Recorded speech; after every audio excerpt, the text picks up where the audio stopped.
But guys, it's gonna be a very, very special one because we have a guest, Dr. Christina Del Carmen, physical therapist up in here. In the clinic, you'll know me as Christina. Dr. Christina, physical therapist. PT, comma, DPT. Hey, hey, hey, hey. I can introduce like what niche I'm in. Do it. So as he just said, we were classmates at APU together. I'm a pediatric physical therapist, so for those of you who are kind of wanting to dabble or interested, hopefully this is really helpful for you.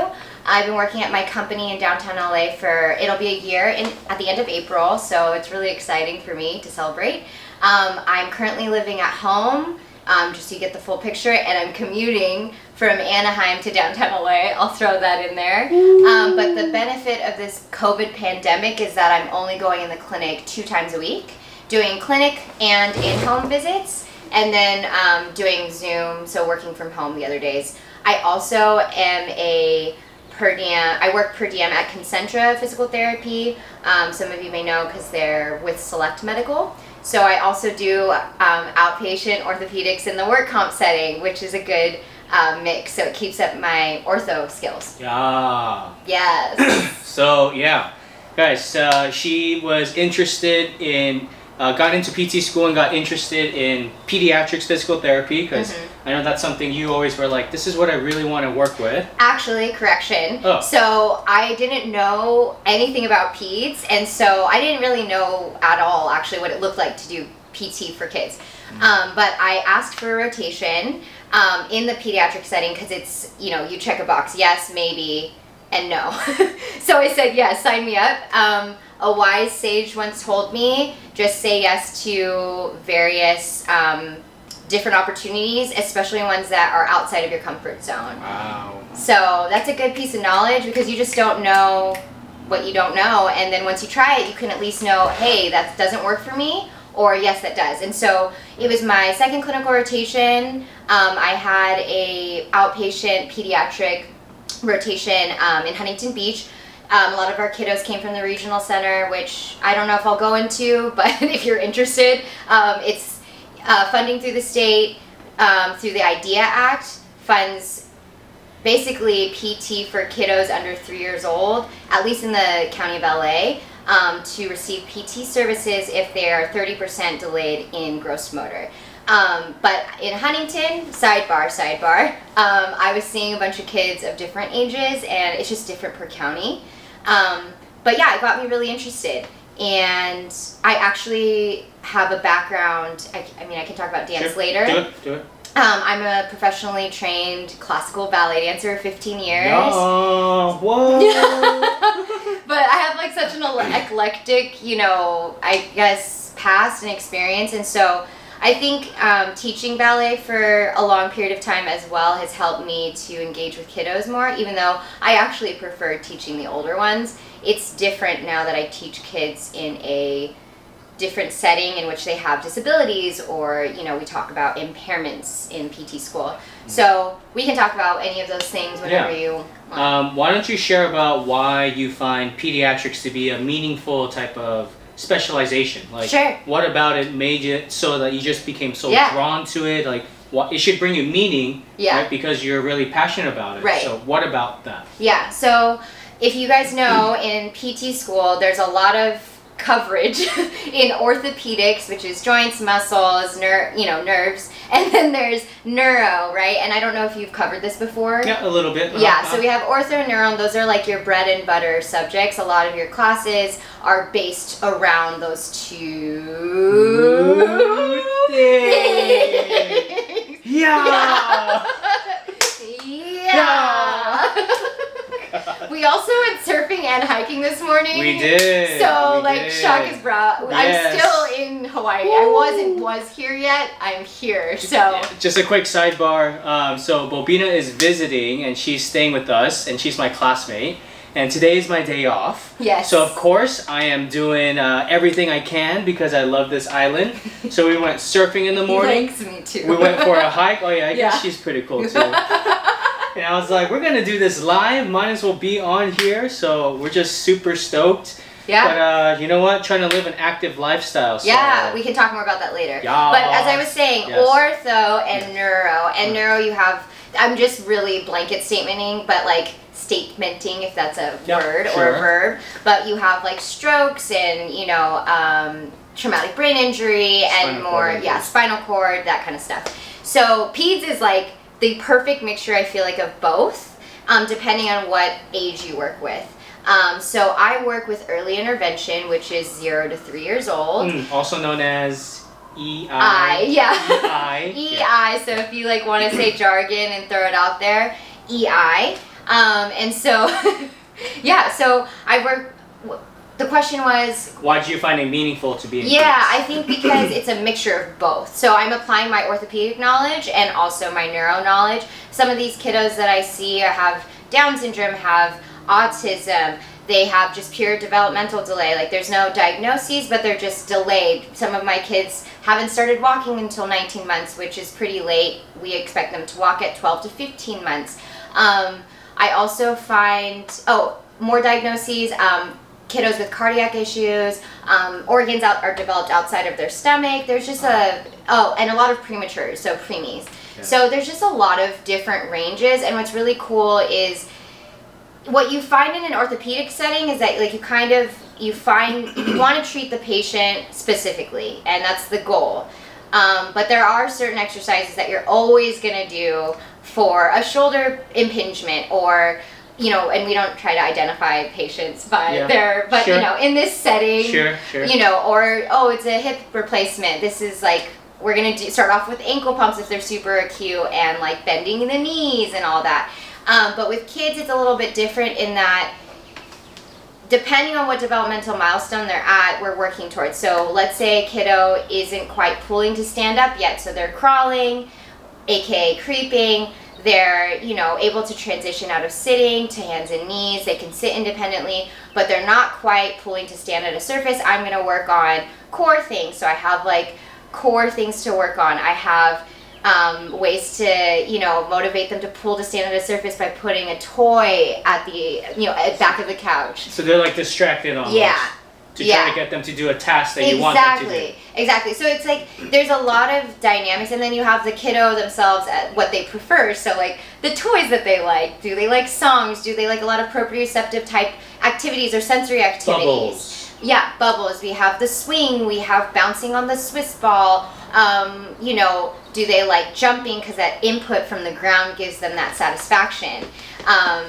You know, some of these kids can't regulate their sensory things, and so you're kind of figuring them out, and so it's like a good mix. I'm applying ortho, neuro, and then their developmental milestones, and then what they like, because they're kids, and so you have to make it fun, and it all looks like play, but you also have like a game plan behind it. So I would not be able to do with kids, because I'm so like, hey, 3 sets of 20, let's go, do it, you know, be independent. But you know, with kids you have to be like just so in their face and always like moving with them, you know, keeping them engaged. Right, and that's tough because like if I can get 5 reps of something, that is amazing. Wow. So like my reps aren't like, it's impossible to ask a kid who's 2 to like run 50 feet. Well, okay, that's not like.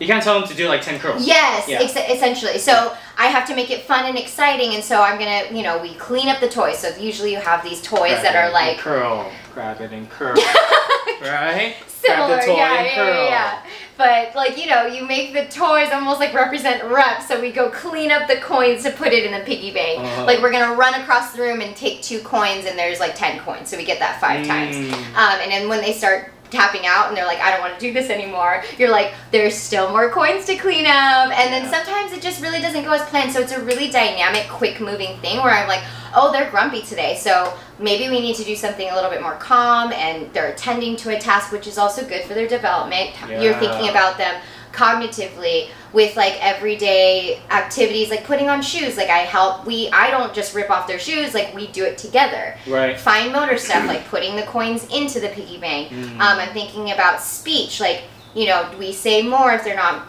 verbally saying more or no more, all done, you know? And so there's a lot of teachable moments too that is really gratifying.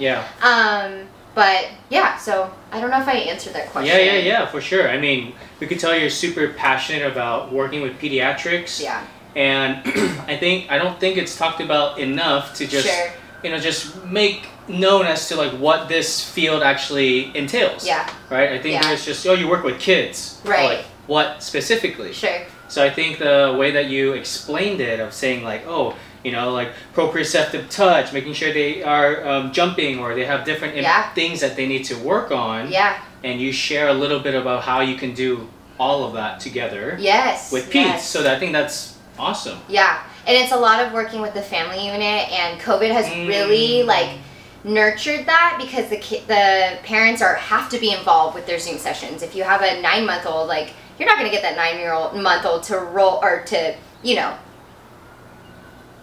perform the movement you want on their own. Right. So it's just like the family piece is really important, because you have that investment, and a lot of the times, my families at least, I can't speak for everyone, they want their kiddo to get better. And so that, because they're more in the know, whereas like pre-COVID, my clinic, I didn't know this because I got hired within the pandemic. And fun fact, I got hired fully on teletherapy, you guys. Wow. All of my kids I saw via Zoom for at least April, May, June, like almost 4 months before I saw them in person, which was really difficult, but also it made my eye, I think, a little bit more keen. Yeah. Yay! Keen. So yeah, it's just, I don't even remember what we were talking about, but so, if you had if there are students who are interested in pediatrics, but they're like, I want to work with kids, but it takes a certain type of person to want to work with kids every day. Yeah. What would you say a person would need, a student would need, like maybe like top 2 or 3 characteristics that would make them like, hey, you know what, I should try pediatrics out? Because I think it might be cool that they might be only interested in ortho, or just like neuro, and then you go to PT school and you learn about different subjects like yourself, and you're like, whoa, like peds this is like such a cool world. I really enjoyed this subject, which I never thought I would want to specialize in. Sure.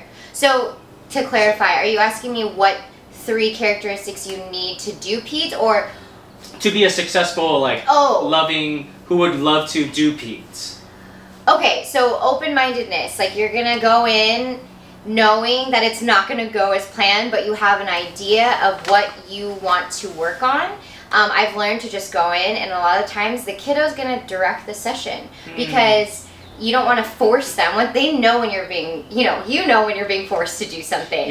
So you want to make it fun, and a lot of times that's letting go of like, we're not going to do 5 sit-ups on the yoga ball. I'm gonna set up the room with a couple obstacle courses and options, and then stairs or whatever. I know what we're working on, and then we go from there. So 100%, just kind of like, you need to know your milestones before you can get to that place, because then you're too busy thinking about, what if this doesn't work? What if all 5 activities don't work? You have to know what you're working on and what those developmental milestones are. So just really quick, we're gonna add that, but just really quick. So milestones for pediatrics, infants and whatnot, is as they develop, every month or every couple months, there are certain milestones that a baby will physically do.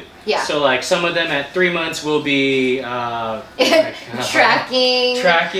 maybe starting to roll, but not quite. That's usually at 4 to 5 months. Okay, and then walking is typically like 12 to 15 months. We give a larger, age range for that. And then crawling. That's usually before walking. So we're thinking like 9 to 11 months. Perfect. And then like not creeping, but cruising, where they hold onto the sofa and they go sideways. Yeah, that's about 10 to 11 months. Perfect. Yeah. So those are milestones, and you as a pediatric physical therapist want to look out for those things, because once they hit their milestones, then it like physiologically, psychologically changes something where they're able to like perform better things and hit the next thing and the next thing. Right. So you're building foundational movements so that they can do more complex movements. Right. So yeah, that was a good just that's what milestones are. Yeah. But you said open-mindedness. Open-mindedness.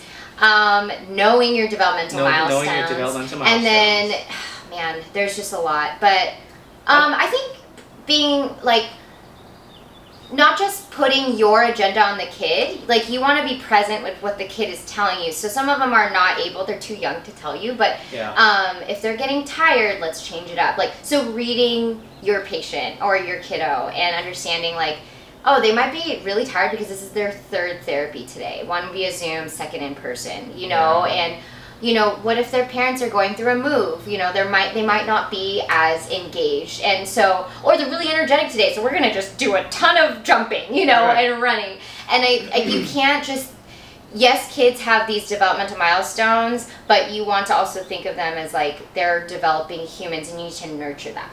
Right. Yeah. Right. Wow. That's I think that's you know, words of wisdom to share. You know, what type of characteristics you need to be a fit, you know, a fit for peds. Yeah.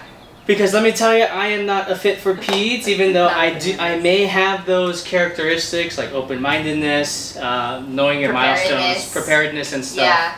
It's just a demographic that doesn't fit for me. Sure. But I think primarily it's because I like to have patients think on their own. Right. You know, I like to dig deeper into like the psychology about like, you know, like doing motivational interviewing as to why they need PT and things like that. Right. So when kids can't do that and they can't comprehend, I'm like, ah. Yeah. It's a lot of me motivationally interviewing parents. Yes. So that's the part where you really need to be, I think, going back to like, you know, reading the like, what is the family needing? Right. Yeah, I might want them to walk, but maybe they're more concerned about, you know, the kiddo being able to sit safely, or you know, you have no idea. Right. And the thing is, like, my goals might not align directly with the parents, but they should meet the parents' goals because that's their kiddo. Right. So yeah, I remember who said the quote about like putting yourself out there in various. It's,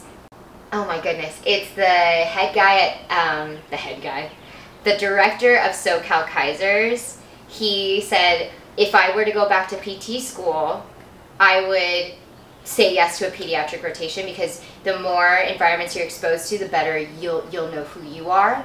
Mm-hmm. And actually, he spoke at a like a student event for pre-PT, or no, it was PT, but there was some pre-PT students, which I can explain more about that because I love leadership in PT. But why don't you go into that right now? Yeah. So in PT school, I wasn't very involved with really like our class like presidency, but I have a desire for leadership that's just been kind of in my blood and DNA. And so my second year, I believe, I applied to. We got this email. No. It was a year before me. It was like, hey, I'm a liaison to our student body through the state of California. So we have American PT Association for the national level. The world, or the national level. Right, and that's how we get certified, or not certified, but we get our doctorate degrees, and, you know, it all goes through APTA. Right. It's the national organization. Yeah, there's multiple PTs, but this is the big one. Right. And then we have state chapters. So chapters, ours is California. So California PT Association, CPTA. Yeah, nice. So there are different special interest groups that reside in the CPTA, and so one of them is a student group, and so they were asking for, you know, students to run, and so me and my classmates, and this is student groups throughout the state of California. I ran unopposed, and basically, usually it's a one term of office type of deal. I did it for 2, and it was probably the most rewarding and fulfilling aspect of PT. One of the aspects of PT that I just am so glad I participated in. Right. And like we had a ton of different responsibilities, but just we provided like events that students could participate in to develop them professionally, networking, things that like are like PT pub nights when we could meet in person. You know, we just have a good time, buy a drink at a local brewery, and network with other students. Yeah. And then we did a lot of like when I was talking about that Kaiser colleague, I put on not me specifically, but our group, our team put on what is it called?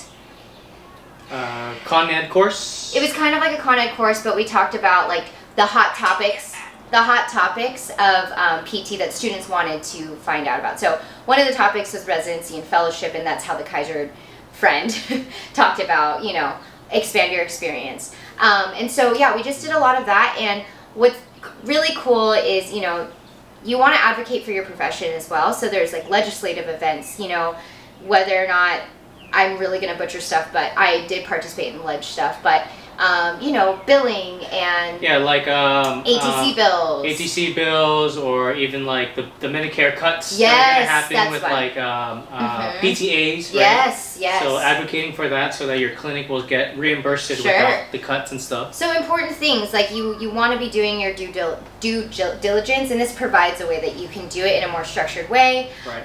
And so one of the biggest values that I got from it was finding mentors. Like, I was mentored by the vice president of the CPTA. Her name's Dr. Valerie Teglia. She teaches at USC, and it's just a powerhouse, and she mentored me in leading this group. And so I think it just provided, I got my job through a CPTA colleague. Yep. And that is like, it's crazy to me in the middle of a pandemic too. And it was just the power of networking. I don't know if you want to pause there. Yeah, actually just want to say something specifically for leadership in the physical therapy world. Yeah. You know, whatever state you're in, you know, ours was a California chapter, but there's a Oregon chapter, you know, New Jersey chapter, whatever it may be. Because she's not the only one. I have 2 other classmates that were a part of this organization, right? You're the president. Yeah. Tots was the Tots was the treasurer. Yes. And then Gorman was the VP, right? Yes. All 3 of them, because they were a part of this leadership and they displayed it when they were ready to apply for jobs. Yes. They were ahead of people. Like, for example, one of my friends who applied for the same residency as me, she was a part of the California chapter. Yeah. And I feel like that really boosted her application. Right. You know, she's also very smart, very skilled, but I think that helped her stand out amongst other clinicians that may be skilled and smart as well, which is everybody, right? Right. It helped you get a job. It helped Gorman hold a really high position, and I think he's almost a manager now. Sure. So, you know, those of you who are interested, I think this is a great way to help yourself stand out, not only in PT school, but maybe even as a pre-physical therapist. Yeah. Get involved, show your leadership, show your political agenda for this field. Yeah. And then you can write that on your resume, and I guarantee you, your PT programs, your employers are going to love this stuff. So that's just a little quick tip. If you're willing to go down that road, I mean, it's great. So go down that road. No, that's such a big thing. I was able to put on my cover letter, which it's important to write one and make it specific to the company. Yes. But I didn't have any prior experience besides my rotation, but I got to talk about my involvement with with CPTA and being student SIG president, special interest group for short. And honestly, I had questions about that every single interview. Yeah. And so, yeah, that's a really good point. Guys, I'm going to leave the link below on her information, her Instagram, her email, all that stuff. So if you ever have any questions, she's still very connected with the APTA and CPTA, California chapter. She knows many of the students who are in that program now and who are going to be in the next program. So, she's a good network to have, and she's more than welcome to answer any of your questions. Yeah, in fact, actually, USC had like a pre-PT event, and I just said, here, take my business card, take my things down. And I had students email me about, I'm very connected in the Orange County area, so I just gave them, sent a few emails for them so they could get their volunteer hour. I'm very much, so many people helped me. So I'm so willing to do that for you guys if you have any questions or need a connect that I have available. So wow, you guys are being served right now. Wow. Wow.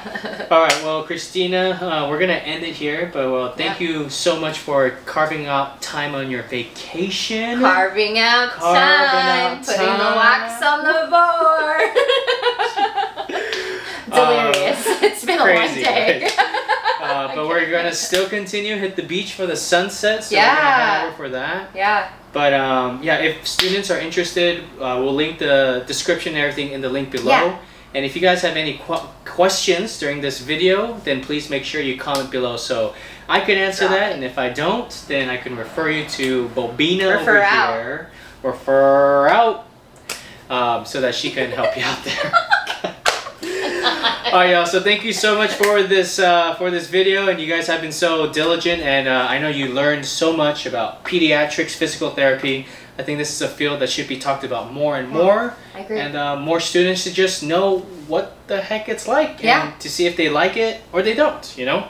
So I hope this video helped inspire you to either consider PT in the pediatric field, or maybe not consider it at all, depending on what we talked about today. Put yourself out there, though. Try new things. Learn. Try new things. That's what I did with YouTube. Yeah.